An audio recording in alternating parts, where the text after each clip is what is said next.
पक्ष विपक्ष देख रहे हैं आप, मैं हूं आपके साथ नेहा दुबे। यूपी विधानसभा चुनाव से पहले उत्तर प्रदेश के मुख्यमंत्री योगी आदित्यनाथ ने कहा कि ये चुनाव 80 बनाम 20 का होगा। एक निजी कार्यक्रम में शामिल हुए सीएम योगी आदित्यनाथ ने कहा कि लड़ाई अब 80 और 20 की हो चुकी है। जो लोग सुशासन और विकास का साथ देते हैं वो 80% बीजेपी के साथ है, और जो लोग किसान विरोधी है, विकास विरोधी है, गुंडों माफियाओं का साथ देते हैं वो 20% विपक्ष के साथ है। हालांकि योगी आदित्यनाथ द्वारा बताए गए आंकड़े मोटे तौर पर उत्तर प्रदेश में हिंदुओं और मुसलमानों के अनुपात से मेल खाते हैं। 2017 के चुनावों में मुस्लिम वोट बैंक का बीजेपी तोड़ निकाल पाई थी। ऐसे में आपको बता दें कि ये वोट बैंक आजादी के बाद काफी समय तक कांग्रेस के पास रहा, बाद में काफी हद तक सपा के पास और कुछ बीएसपी के पास शिफ्ट हो गया। लेकिन 2017 में बीजेपी ने इसे तोड़ दिया और 85% मुस्लिम, आपको बता दें कि मुस्लिम निर्णायक सीटों पर 85 सीटों पर उसने जीत हासिल कर ली। और ऐसे में आपको बता दें कि यूपी की 403 सीटों में से करीब 115 सीटों पर मुस्लिम वोट निर्णायक भूमिका निभाते हैं। बीजेपी ने 2017 में कैसे इस समीकरण को तोड़ा, उसके लिए थोड़ा पीछे जाना पड़ेगा। 2012 के विधानसभा चुनावों में अखिलेश सपा की ओर से कमान संभालने लगे थे। तब इस चुनाव में सपा ने इन 115 सीटों में से 65 पर जीत हासिल की थी। दूसरे नंबर पर बीजेपी थी जिसकी झोली में 22 सीटें आई थी। इसके बाद बीएसपी और कांग्रेस रही थी। जानकार बताते हैं कि इस चुनाव में बीजेपी मुस्लिम वोटों के एकजुट होने से रोक नहीं पाई, और ऐसे में जिसके कारण सपा की सीटों का ग्राफ बढ़ा और वो सत्ता में पहुंच गए। ऐसे में 2017 में बीजेपी जानती थी कि सपा के एमवाई समीकरण यानी कि मुस्लिम और यादव के गठजोड़ को तोड़े बिना उसका सत्ता में काबिज होना आसान नहीं था।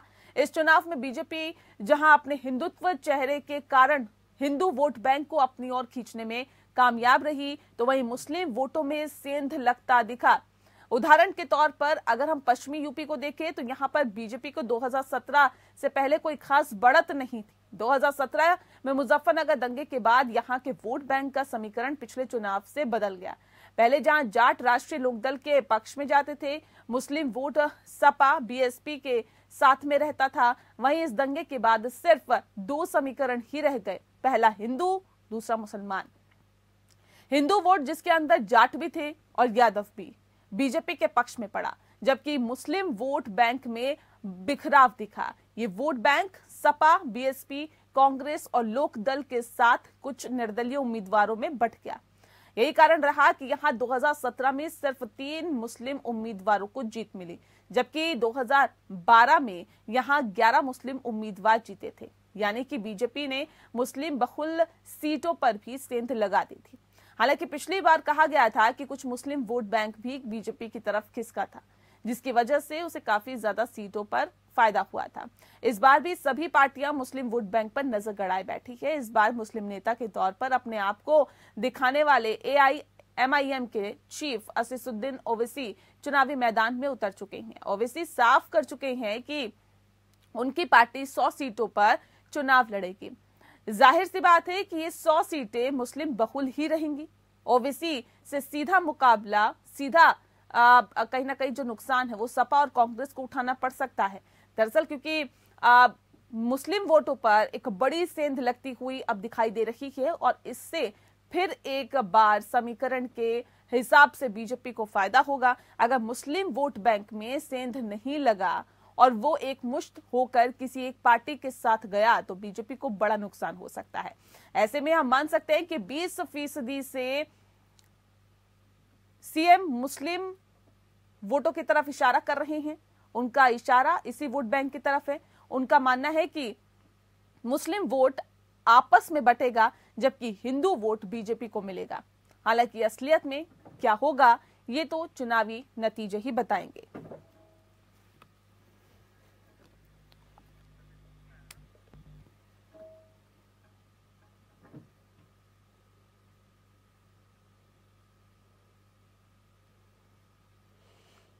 तो विधानसभा चुनाव बेहद नजदीक है, अब बस कुछ ही वक्त बचा है, लिहाजा ऐसे में जाहिर तौर पे कहा जा सकता है कि जो बयानबाजी है उसका भी असर पड़ेगा।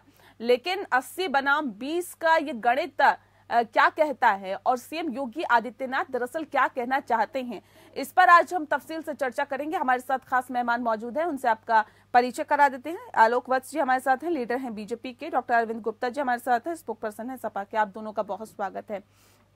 आलोक जी, अब सवाल इस बात को लेकर है, ये 80 और 20% जो आंकड़ा योगी आदित्यनाथ दे रहे हैं, सीएम योगी आदित्यनाथ ने कहा कि लड़ाई अब 80 और 20 की हो चुकी है। जो लोग सुशासन और विकास का साथ देते हैं वो 80% है, और जो लोग किसान विरोधी है, विकास विरोधी है, गुंडा माफियाओं के साथ देते हैं वो 20% है। हालांकि योगी आदित्यनाथ द्वारा बताया गया ये मोटे जो आंकड़े हैं वो उत्तर प्रदेश में हिंदुओं और मुसलमान के अनुपात से मेल खाते हैं। क्या बताना चाहते हैं सीएम योगी आदित्यनाथ? देखिए नेहा जी, सुबह से ये मेरा तीसरा डिबेट है और इसी मुद्दे पे है कि योगी आदित्यनाथ ने कहा कि ये 80 बनाम 20 का मुकाबला है और इसको लोग जोड़ के देख रहे हैं मुसलमानों के वोट से। सबसे पहली बात कि मुसलमान 20% नहीं है यूपी में, मुसलमान 16 पॉइंट समथिंग है। और दूसरी बात जो योगी जी ने कहा कि विकास के मुद्दे पर, प्रगति के मुद्दे पर 80% लोग हमारे साथ हैं। ये जो 20% लोग हैं, मैं आपको बता दूं, इस पे 9% वो लोग हैं जो क्रिमिनल और एंटी सोशल एलिमेंट हैं। 3%, 3.5% है जो लैंड ग्रैबर हैं, जो सरकारी जमीन को हथिया लेते हैं और अपने पे कर लेते हैं। 2% लोग ऐसे हैं जो औरतों पर अत्याचार करते हैं। 2% एंटी सोशल एलिमेंट है और 2% प्रो पाकिस्तानी है, तो यहाँ रह के पाकिस्तान जिन्ना का गुणगान करते हैं। और 1.5% ऐसे लोग हैं जो अगेंस्ट वंदे मातरम। ये कुल मिला के 20% होता है। तो ये लोग की बात कर रहे हैं योगी जी, न कि मुसलमानों की। जबरदस्ती इसको विपक्ष और भी लोग, आपके चैनल के भी लोग इसको मुसलमान वोट से जोड़ के देख रहे हैं। तो मुसलमान के हक में तो बहुत काम किए हैं। जितनी भी हमारी विकास की योजनाएं हैं, 44 प्रधानमंत्री के विकास योजनाओं की धारा पा रही है वहां में किस मुसलमान? सर, हमारे चैनल के लोग नहीं सोच रहे, हम तो जस्ट पूछ रहे हैं आपसे कि क्या ऐसा है क्या सीएम योगी आदित्यनाथ का इशारा क्या उन 20% तकरीबन जो मुस्लिम है उस पर जा रहा है क्या? हम कोई आरोप सर आप लोगों पे नहीं लगा रहे, हम तो पूछ रहे हैं आपसे, हम आपसे सिर्फ पूछ रहे हैं सर। हम विपक्ष नहीं है कि हमारा काम नहीं है आरोप लगाना, हम तो पूछ रहे हैं आपसे। मैंने 20% कौन लोग हैं उनके, ठीक है। अरविंद जी, अब सवाल इस बात को लेकर है कि 2017 में जो एक MY समीकरण तोड़ने की कोशिश की थी बीजेपी ने, उसमें कामयाबी भी हासिल की थी और बीजेपी ने इसे तोड़ दिया था और 85 मुस्लिम निर्णायक सीटों पर उसने जीत भी दर्ज की थी, जो कि एक मुस्लिम बहुल इलाका बताया जाता है। जो ये कहा जाता है कि जहां पर आपकी सीटें ज्यादा निकलती है या BSP की ज्यादा निकलती थी या कांग्रेस उस पर फतेह करती थी, लेकिन वहां पर बीजेपी ने फतेह हासिल करके ये बता दिया कि इस समीकरण को हमने तोड़ने में एक अहम भूमिका निभाई और हमने इसमें कामयाबी हासिल कर दी। क्या लगता है, अब 2022 विधानसभा चुनाव है, ऐसे में इस MY समीकरण को तोड़ना जहां बीजेपी के लिए फायदेमंद साबित हुआ था, क्या आप लोग इसको मजबूती के साथ आगे बढ़ाते हुए दिखाई दे रहे हैं? मियां जी, कहां गई वो कहां गई सबका विकास?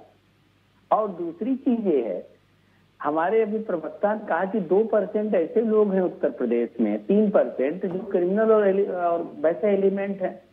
तो 3% का मतलब उत्तर प्रदेश में आप समझ रहे 25 करोड़ की आबादी वाले प्रदेश में 3% का मतलब हो गया 75 लाख लोग। 2% ऐसे लोग हैं जो कि महिलाओं के साथ जिन्होंने मतलब अत्याचार किए, तो 2% का मतलब हो गया 50 लाख लोग। अब आप एक बात बताइए, अरे अब आप सुन लीजिए, देखिए अब आप देखिए, आप ही की बात का हम जवाब दे रहे हैं, सुन लीजिए आप। फिर तो आप बताइए, उत्तर प्रदेश तो मतलब जो है गुंडे माफिया और पूरी अराजकता उत्तर प्रदेश में, इतना बड़ा डाटा जो है मुझे नहीं लगता पूरे भारत में इतना डाटा होगा कि 50 करोड़ क्रिमिनल एलिमेंट, 50 लाख। आप सोच के देखिए नेहा जी किस तरीके की बातें हो रही। आज 50 लाख क्रिमिनल एलिमेंट ही नहीं दिख रहे उत्तर प्रदेश। फिर 5 साल आपने किया क्या? एक अतीक अहमद और अंसारी के साथ लाखों हजारों लोगों की फौज चलती थी क्रिमिनल्स की। अरे भाई हजारों चल रही है, तब भी तो 50-75 गिरफ्तार किया उन्हें, बताइए ना। वही मैं कह रहा हूँ नेहा जी, 75 लाख क्रिमिनल एलिमेंट हैं। तो बस फिर डर किस बात का? 5 साल तक कर क्या रही किए हैं पुलिस में? आप क्या बात कर रही है नेहा जी? या तो वो पलायन कर गए हैं, प्रदेश छोड़ के भाग गए हैं, या वो जेल के अंदर हैं। तो फिर तो अपराध खत्म हो जाना चाहिए, फिर तो उत्तर प्रदेश से अपराध खत्म हो जाना चाहिए सर।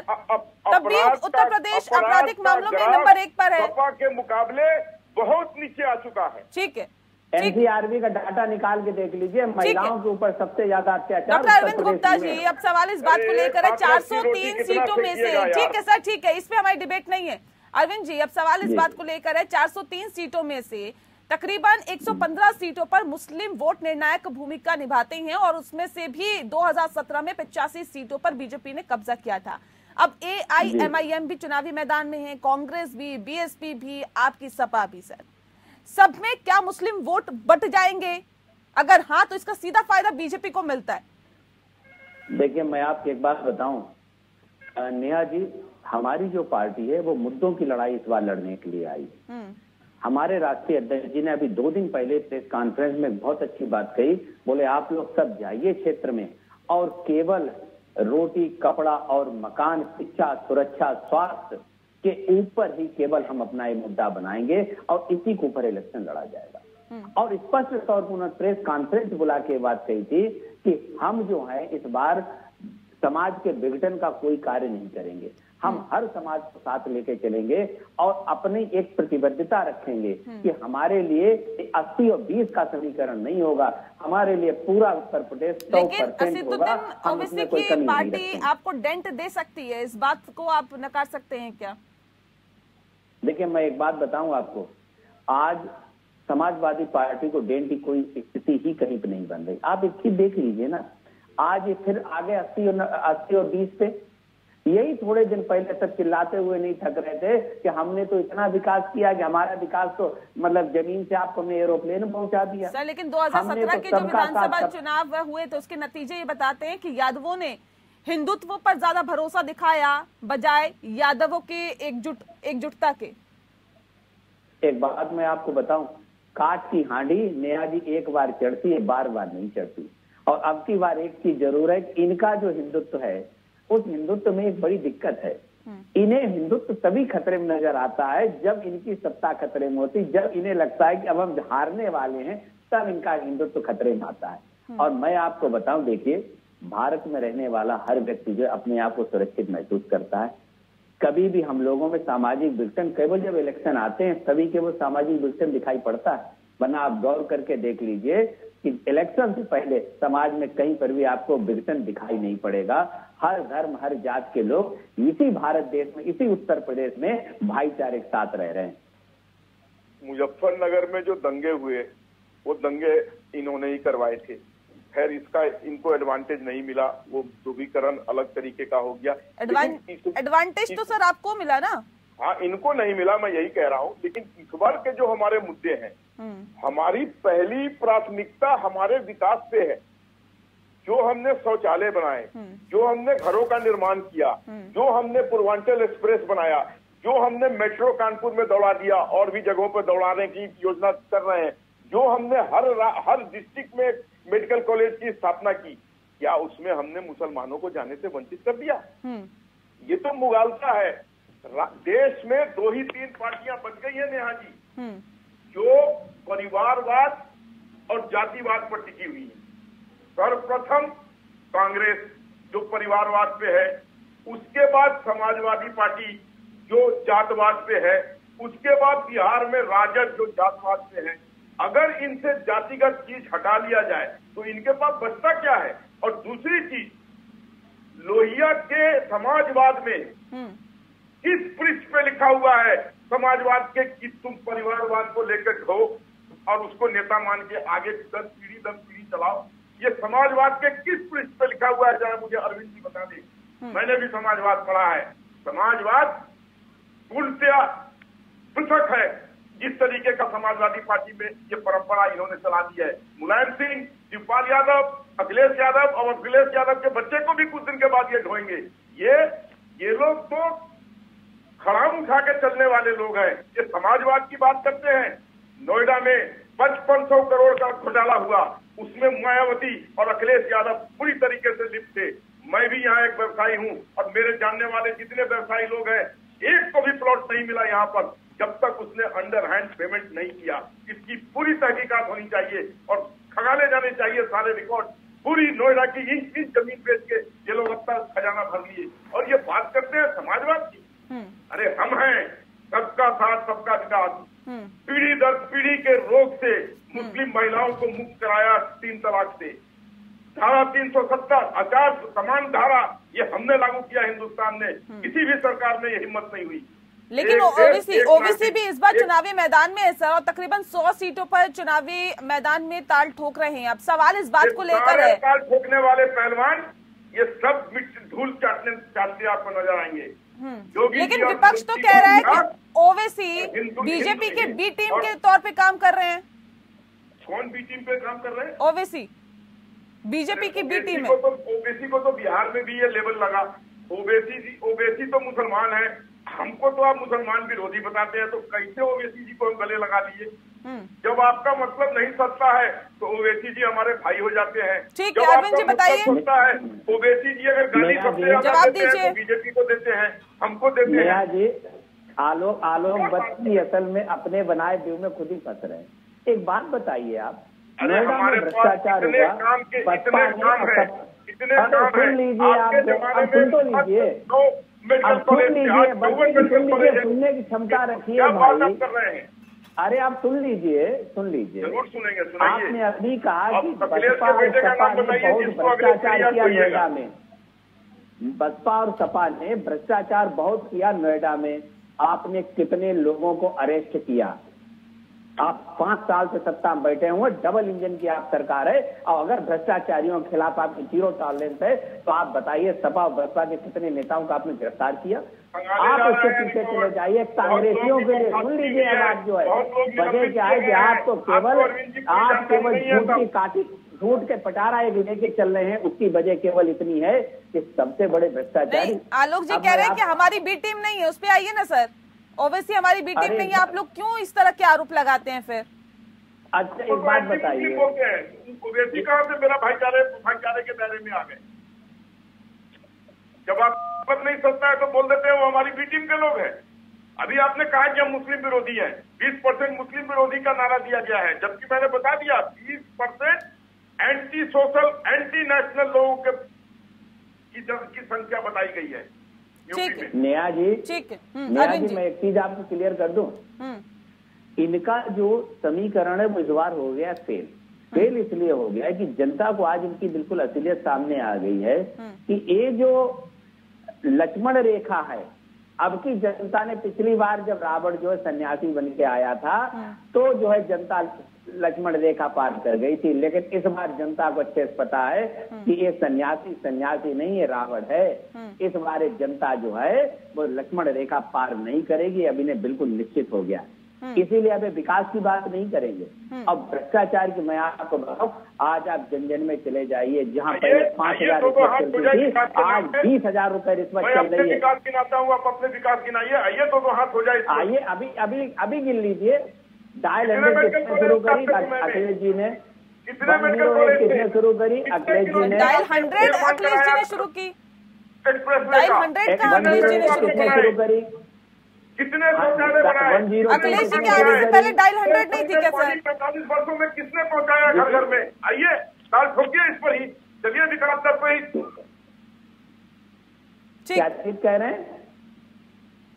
हेलो, ठीक है चलिए सर, बहुत शुक्रिया आप दोनों मेहमानों का हमारे साथ इस खास चर्चा में शामिल होने के लिए। तो जाहिर तौर पर विधानसभा चुनाव बेहद नजदीक है और विधानसभा चुनाव के मद्देनजर ये कहा जा सकता है कि बड़े बड़े दावे और वायदे भी किए जा रहे हैं, एक दूसरे पर आरोप प्रत्यारोप भी लगाए जा रहे हैं, लेकिन जीत का ताज किसके सर होगा ये तो आने वाला वक्त ही बताएगा। पक्ष विपक्ष में इतना ही। नमस्कार।